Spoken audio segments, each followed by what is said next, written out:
Hello, hello, hello, hello. All right, so today I just wanted to bring to you guys a game that I'm currently playing. I've been trying to take my um, how do I put it now? My turn in truly understanding this game, understanding how to approach um, a lot of the fight scenes in this game. Now, as you can see, I am I am level 4, and currently I am playing a druid. Okay, and my druid has a scimitar and a shield in the beginning of the game. And the way I have built my characters, basically, if you can look at this, is that I went through the summoning route, the augment summoning route, which means that I increase the amount of summonings that I do. So I'm mostly dealing in conjuration. That's where I'm dealing with conjuration. So a lot of the things that I'm summoning, especially dealing with nature, wild and wild shapes and so on and so forth, I'm trying to really bring the character to what it's supposed to be. A character that basically is in control of nature and is able to use the creatures within nature to use that in the battle scenes. Some of the feats I've collected already. I think armor proficiency, light armor came with the character. Shield proficiency also came with the character, and the same thing with armor proficiency. Medium armor came with the character. The things that only selected in this character is spell focus and augment summoning. And the characters, as you already know, like throughout the game, if you're playing through the game, you're going to have, like for me, I went through the animal route and I took a Smilodon for my own self.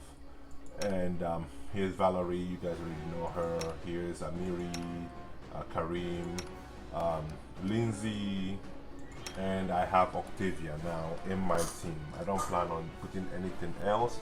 However, I plan on changing Harim to something else. Harim basically is supposed to be the character that goes into the druids. The way he is as a cleric, it's not a good character progression for him. He's not a really good character for this. I believe personally, as I'm playing the druid, that Harim is meant to be in the druid class because of the way he's created. So I believe he is a druid by nature. He's supposed to be a druid, not a cleric. And if you're playing on harder difficulty like I am, I'm playing on one of the hardest difficulties out there. I think it's the hard. That's before the last one. I found out that when you're playing the game in turn-based mode, you cannot win unless you employ certain strategies, and that's the main thing that I'm playing this game for. I'm trying to employ different strategies in order to really understand what the game is about. And throughout, as I've been playing the game, I've been using a buff bot. That's what I've been using. So basically, I use a buff bot in order to put on all the simple spells that many of the characters come with. And the simple spells that many of the characters come with are, like for Harim, all these spells, I just make sure I cast all of them. So that means I cast the guidance, I cast the virtue, and I cast the resistance on everybody at the beginning of a fight. So that's why you can see everybody has that. So that way I don't waste my time. Any other thing that is in the game, I will not put that on. I'm only going to focus on spells that I know everybody's gonna have, and if you have the character, then yes, that's gonna be it. But other spells, I'm not gonna put them in there. I want to make sure it's as pure as possible. So the buff bot is only there just to put in the buff that I usually use, which is guidance, virtue, and resistance. There's not usually a lot of time to put those on the character before a fight, so that's why I'm using the buff bot. That way I don't waste my time, I don't waste all that energy. However, you can use the buff bot in so many other ways, but that's not the reason why I'm recording this video. The reason why I'm recording this video is because I have been fighting this fight when you come to this Stag Lord, and I noticed something. When I went all the way, if you look at my distance here, when I went all the way from the outside, if you look at this place, this is where you come in. If you come in, right? When I went all the way from the outside, went through this way, passed through the owl bear, and came all the way back here, there's a group of people that you meet here that you have to fight. So for 3 times now, and basically 3 times since I fought these guys on this hard difficulty, I've always died. I've not been able to stand up to them. However, I decided that I was going to use Lindsay from here, keep every of my guys situated right here, use Lindsay to provoke an attack over there, and then force all the guys with knife and shield to run up this way, basically. So all the guys with knife and shield to run up all this way. And as they were running up, what I did was I poured grease on this area to make sure that I kept all the archers in this section. All the archers, all the clerics, I kept them all here. Right, I congregated all of them. And then what I started doing was I started firing shots with my own archers into this section, and then using all kinds of spells to deal with them, while the guys with knife and shield have to run all the way up through this area and to meet me here. Now while they're coming here, I also put the grease right here on the floor to make sure that any fool who makes the mistake of crossing through without falling, we're also going to be taken down by the grease. If you're not taken down by the grease, then my main frontliners are going to take the brunt of that hit and still fight them on that front line. So that means my front lines are not going to fall easy. However, those who fall to the grease will give my people some time. That is why many of the times if you watch any of my videos, you always find that I say grease is overpowered in this game. It is the king of making sure that you do things right. Now, if you're playing on harder difficulty and you were using real time with pause, then all of this does not matter. Just go in and fight. No back and forth on anything. Just go in and fight. That's the only way you're gonna win. You know, on harder difficulty, if you push your guys all the way to go in here and just keep fighting, they'll eventually win. But on turn-based, where you have to use strategy to really like deal with almost every situation, you begin to find ways to defeat some of these guys. So like I said again, I'm just simply saying that you divide and conquer in this kind of situation.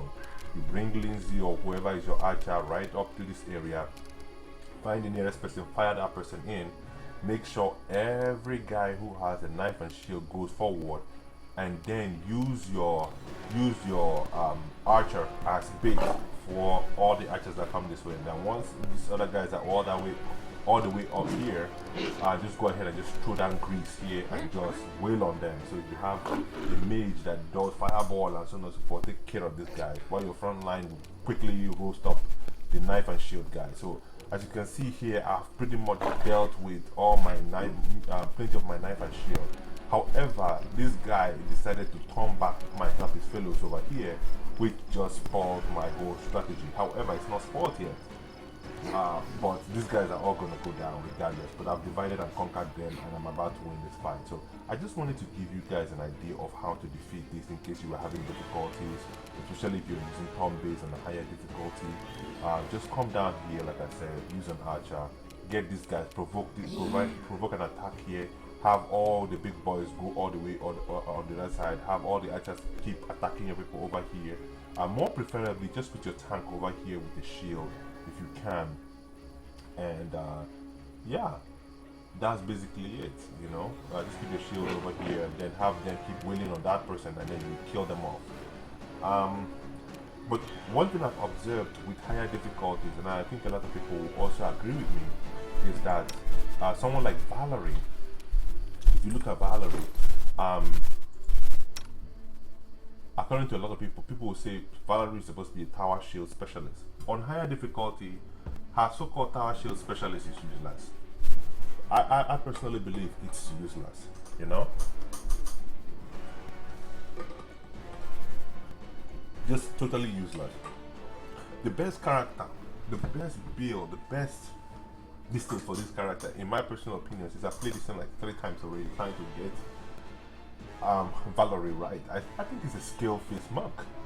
A skill-faced monk with the Tog rogue mix is the best for Valerie. Because man, ever since I made her into a monk in this high difficulty, she's been kicking ass, man. I can't even drop this woman down, man. This woman has been kicking so much ass that I think is going to be a very good run. You know, she's been doing great, especially in the beginning, just busting balls left and right.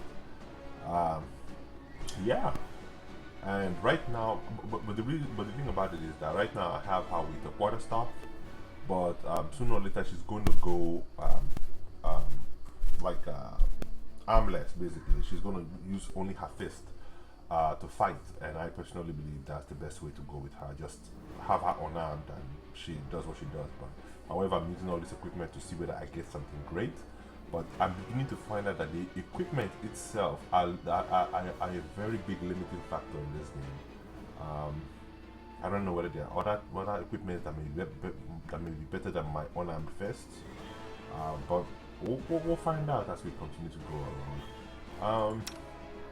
Amiri, going the barbarian route with her is the wrong way to go. Personally, I think I've said this some time ago, but I think Amiri is the best character to go with two-handed fighting, especially if you're going to go with Thunder armor on her. As you can see, I did two-handed fighting in this difficulty, which is working out great. She's been killing things, busting all sort of stuff, man. And when they gave me this hand grip, I think there was a hand grip that was given among her skill somewhere along the way. Strong grip, sorry, strong grip. When they gave me the strong grip, I read what it was. It said at level 2, a two-handed fighter gains a +1 bonus to combat maneuver, something like that, and a CMB combat maneuver defense or whatever it is on Sunder attempts. So I felt okay, since they're giving me all of that, I can also go under the Sunder and disarm attempts. I don't know whether it's the right course to do on this difficulty, but I will try it and see how far it goes. I'm not going to give a definite answer on that, but I'll see how far it goes. I think it might be a good fix, but I feel as if the monk is the one that's supposed to go towards this Sunder and disarm attempts and so on and so forth, but then, who knows? But I'm just going to play with her and see what happens, whether she's going to give me more damage than when I went Berserker with, Barbarian with two-handed grip for her. I went all the way to the end. She was kind of like lackluster towards the end of the game. On normal difficulty, I didn't feel like she was contributing much because the rest of the other characters were like really putting in work. But with this two-handed one, she is really pushing out damage compared to when I was going through the run with just normal difficulty. I mean, she is somebody not to put down. Out of everybody in this group, Harim and Lindsay are two characters that I'm not really enjoying. I'm still not enjoying them. I still don't know which way to go with them. But I am really enjoying my Druid Master right now. I went with the Druid, the Defender of the True World. I'm enjoying it. It's a very strong character, especially in the beginning. I don't know how it's going to shape up, especially with the augment summoning, but we're gonna follow it through and find out what it is. But if you really look at my main character right now, and you look at Harim, they're almost the same character. They're almost the same character. I mean, check this out. You see? They're almost the same character. I mean, they're almost there. You know? So, yeah, I think Harim is supposed to be a druid by nature. So, with that said, guys, I have to call this one a wrap. You know? So, thank you guys for coming out. And thanks for watching my video. Goodbye.